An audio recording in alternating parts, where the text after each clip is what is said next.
வணக்கம் நண்பர்களே, கவியின் கதை உலகம் யூடியூப் சேனலுக்கு உங்களை அன்புடன் வரவேற்கிறேன். இன்னைக்கு நம்ம என்ன கதை பார்க்க போறோம்னா, நடுத்தர கனவும் ஒகேனக்கல் சாரலும். வாங்க கதைக்குள்ள போகலாம். நடுத்தர வர்க்கத்தில் பிறக்கிற எல்லோருடைய வாழ்க்கையுமே ஒரு சின்ன பட்ஜெட் டைரிக்குள்ளே தான் அடங்கி போயிடுது. இந்த மாதம் வீட்டு வாடகை எவ்வளோ, பால்காரருக்கு எவ்வளோ கொடுக்கணும், கரண்ட் பில் எப்போ வரும், அப்புறம் குழந்தைகளோட ஸ்கூல் ஃபீஸ், இப்படி எல்லாத்தையும் கூட்டி கழித்து பார்த்தா கையில் மிஞ்சுறது என்னவோ ரொம்ப ரொம்ப சொற்பமான காசு தான். அப்படி தான் நம்ம கதையோட நாயகன் சரவணனும் அன்னைக்கு ராத்திரி ஹாலில் உட்காந்து ஒரு பழைய கேலண்டர் அட்டையில் பட்ஜெட் கணக்கு எழுதி கொண்டிருந்தார். பேனாவை வச்சு ஒவ்வொரு செலவாக எழுத எழுத அவருடைய பெருமூச்சு சத்தம் அந்த அமைதியான வீட்டுக்குள்ளே பலமாக கேட்டுச்சு.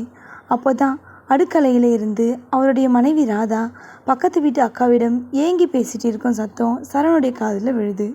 என்னவோ போங்கக்கா, பக்கத்து வீட்டு சுரேஷ் அண்ணன் குடும்பத்தோடு ஒகேனக்கல் போயிட்டு வந்த ஃபோட்டோவை என் பையன் வினு மொபைலில் காட்டிக்கிட்டே இருக்கான். நாம் எப்போ போவோம் அப்படின்னு கேட்டுகிட்டே இருக்கான். எனக்கும் அந்த அருவி தண்ணியில் நின்று மனசில் இருக்க பாரத்தை எல்லாம் கொஞ்சம் நேரம் மறந்து கவலை இல்லாமல் இருக்கணும்னு ஆசை தான். ஆனால் நம்ம வீட்டு பட்ஜெட்டுக்கு இதெல்லாம் நடக்கிற காரியமா? நம்ம கௌரவத்தை காப்பாற்றிக்கவே இங்கே ஓட வேண்டியதாக இருக்குது என்றாள். மனைவியோட அந்த ஏக்கம், 7 வயசு பையன் வினுவோட அந்த சின்ன ஆசை சரவணோட நெஞ்சுக்குள்ள சுள்ளின்னு தச்சுது. நடுத்தர வாழ்க்கையில் ஒரு அவசர ஆஸ்பத்திரி செலவுக்கோ இல்லை சொந்தக்காரங்க வீட்டு விசேஷத்துக்கு மொய் எழுதுவோ நம்ம யோசிக்காமல் இருக்க முடியாது.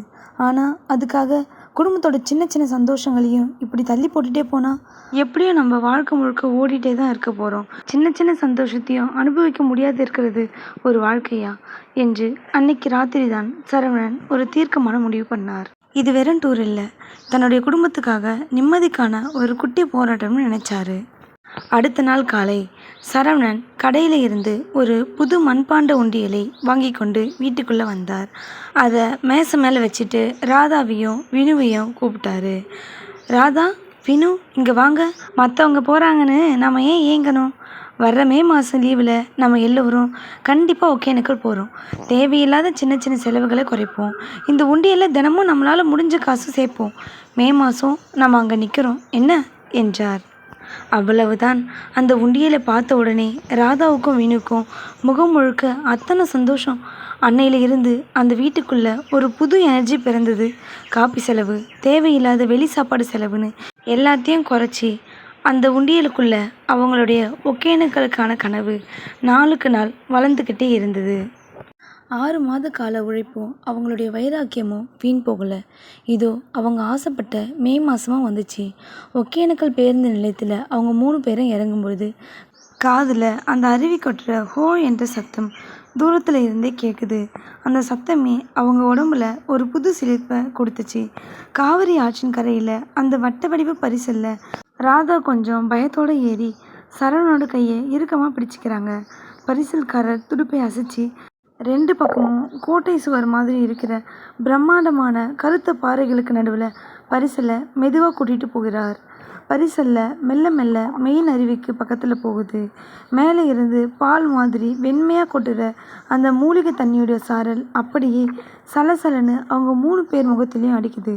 சிட்டி டிராஃபிக்கில் வறுமைன்ற கவலையில் சமையலறை புகையில் வெந்து போன அவங்க முகத்தில் அந்த ஜிலு ஜிலுன்னு சாரல் பட்டப்போ, அப்பா, எத்தனை கஷ்டமும் கவலையும் அப்படியே காற்றுல கரைஞ்சி போன மாதிரி இருந்தது. வினு தண்ணியை வாரி இறைச்சி சிரிச்சுட்டு விளையாடிட்டு இருந்தான். நல்லா குளிச்சு முடிச்சுட்டு அருவிக்கு பக்கத்தில் இருக்கிற ஒரு பாறை மேலே 3 பேரும் உட்காடுறாங்க. அங்கேயே ஃப்ரெஷ்ஷாக சமைச்சு தந்த சுட சுட மீன் வறுவலும் சோறும் இலையில விழுது. அந்த அருவி காற்றுல குடும்பத்தோடு உட்காந்து சாப்பிடும்பொழுது வர்ற திருப்தி இருக்கே, அது உலகத்தில் எந்த 7 ஸ்டார் ஹோட்டல்லையும் கிடைக்காது. சாப்பிட்டு முடிச்சுட்டு அருவியையே அமைதியாக பார்த்துட்டு இருந்த ராதா கண்ணீர் மல்க புன்னகையோடு மெல்ல சரவணனை பார்த்து சொன்னாள். என்னங்க, இத்தனை நாளாக வீட்டு பட்ஜெட், கடன், வேலைன்னு நிம்மதியே இல்லாமல் இருந்தேன். ஆனால் இந்த அருவி சத்தமும் முகத்தில் படுற இந்த தண்ணியும் மனசில் இருந்த எல்லா பாரத்தையும் அப்படியே அடிச்சிட்டு போயிடுச்சுங்க. நம்மளாலேயும் வர முடியும்னு இன்றைக்கி தான் மனசுக்கு ரொம்ப நிறைவாக இருக்குது. சரவணன் தன் மனைவியோட முகம் முழுக்க இருக்க அந்த புன்னகையை பார்த்தார். பையன் வினுவோடைய சந்தோஷத்தையும் பார்த்தார். சரவணனுக்கு அப்போதான் ஒன்று புரிஞ்சுது. நடுத்தர வர்க்கத்து மனிதர்களுக்கு பேங்க் பேலன்ஸில் லட்சக்கணக்கில் சொத்து சேர்க்கறத விட தங்களுடைய அத்தனை கவலையும் மறந்து கௌரவத்தோடு தன் குடும்பத்தை இந்த மாதிரி ஒரு அருவி சாறில் நனைய வச்சு அழகு பார்க்குற அந்த 10 நிமிஷம்தான் அவங்களுடைய வாழ்க்கையில் ஆக சிறந்த சொத்து. வாழ்க்கைங்கிறது வெறும் ஓட்டம் மட்டும் இல்லை, அப்பப்போ இந்த மாதிரி குட்டி குட்டி சந்தோஷங்களையும் நம்மளே ஜெயிச்சு எடுக்கிறது தான். கதை எப்படி இருக்குது நண்பர்களே? நல்லா இருக்கா? உங்களுடைய கருத்துக்களை கமெண்ட் பாக்ஸில் பதிவு செய்யுங்க. அது மட்டும் இல்லாமல் வாழ்க்கையும் ஓடிட்டே தான் இருக்கும், நாட்களும் ஓடிட்டே தான் இருக்கும், நம்மளும் ஓடிட்டே தான் இருப்போம். தூரமாக தான் போய் சுற்றி பார்க்கணுன்னு இல்லை, நமக்கு அருகே உள்ள நமக்கு பிடிச்ச ஒரு கோவிலுக்கோ இல்லை பூங்காவிற்கோ இல்லை ஏதோ ஒரு சுற்றுத்தலங்களுக்கோ குடும்பத்தோடு செஞ்சு வாருங்கள். வீட்டுக்குள்ளேயே முடங்கி கிடக்கும் பெண்களுக்கு வெளியே அழைத்து சென்றால் கொஞ்சம் ரிலாக்ஸாக இருக்கும். அதுக்கு தான். பாய்.